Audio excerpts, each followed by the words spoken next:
Hey guys, welcome back to Getting Stronger. So I don't know if you guys know, but I'm here in the UK as a student. I'm studying for a bachelor's in sport and fitness. So I'm really tackling fitness from an academic perspective for the first time in my life, kind of moving beyond, the bro science being, the stuff, the advice people give you in the gym, like, hey bro, what you need to do is, right? That's the kind of thing that they're talking about when you hear the term bro science, right? So anyway, this is forcing me to read academic literature for the first time in my life. And it's fascinating. And so what I decided is anytime I come across an article, a journal, a study, anything that I find fascinating, I just want to take a minute and come out here and share it with you guys, and hope it will bring some education to our fitness. And I just read something and it just blew my mind. So I had to run downstairs, come down here, set up the tripod and the camera, get my mic out and share it with you guys. So the article was written by a guy named Stephen Blair. And this little 2-page article was published in the British Journal of Sports Medicine back in 2009. And pretty much what the summary of this little 2-page article was that over the course of 16 years, well, it was actually 15.9, but I'm just going to say 16, right? We're going to round up.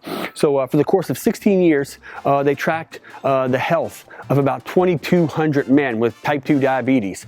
During the course of those 16 years, I think 179 to 180 of them died of cardiovascular disease, right? So CVD. And what they found at the end of the 16-year study was that when they broke the men up into 3 groups based on their weight, being skinny, average, and fat, basically I'm just using common terminology, right? Skinny, average, fat. The men, even in the obese, the fat group, the ones that were physically active still had half the risk of dying of any of these diseases like the diabetes and the CVD compared to the men who were in the categories that would be considered a healthy weight that were inactive. And I'm also using the term physically active very distinctly separate from exercising, right? I'm not saying that the men who exercised, I'm saying the men that were physically active. In the academic world, these two things, being physically active and exercising, are two different things. The main difference is that being physically active is just that, it's getting up and moving around during life, versus where exercise is really structured, planned out, thought out, movement. So, for instance, my mom washes clothes. She's active, right? She has to carry the laundry basket upstairs. She's active, but she's not exercising. Exercising would be my mom saying, okay, I'm going to carry a 10-pound thing up these steps 5 times at this pace over the course of 30 minutes, et cetera, et cetera. You see the difference? So being physically active is not the same as exercising. But what they're saying is that just even being physically active, forget the exercising, just being physically active, getting up and moving, right? Not just sitting around.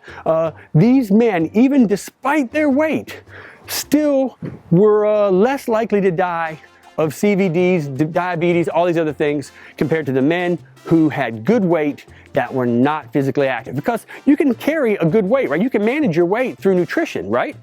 So you don't necessarily have to be physically active or exercise to be a good weight. There's many people that manage their weight just by their eating. That's why in the Navy, even if you get hurt, you might not have to do the physical test that they have to do every 6 months, but you still have to manage your weight. You still have to pass the weight test, because the Navy knows that you might not be able to exercise because of your injury, but you can still eat properly. You can still manage your weight without exercising. So it's kind of that thing.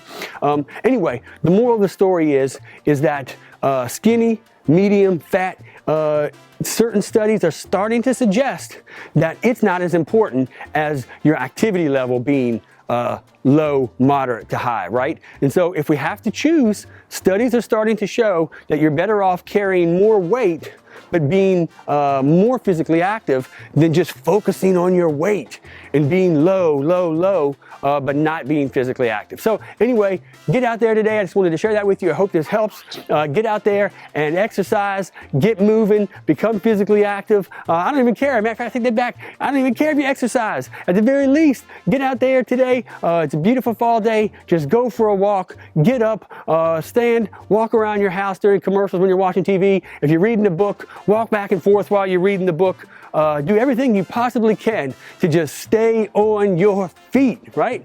Anyway, that's it for today's episode. I know it was short, but I was just really excited. Had to come down here and share that with you guys. I hope me sharing that information with you helps you plan your day. So for the rest of this day, whatever you eat, whatever you drink, and whatever you do, that's right, keep getting stronger. And that means get up and get moving. I'm gonna go move right now. I'll see you guys next episode.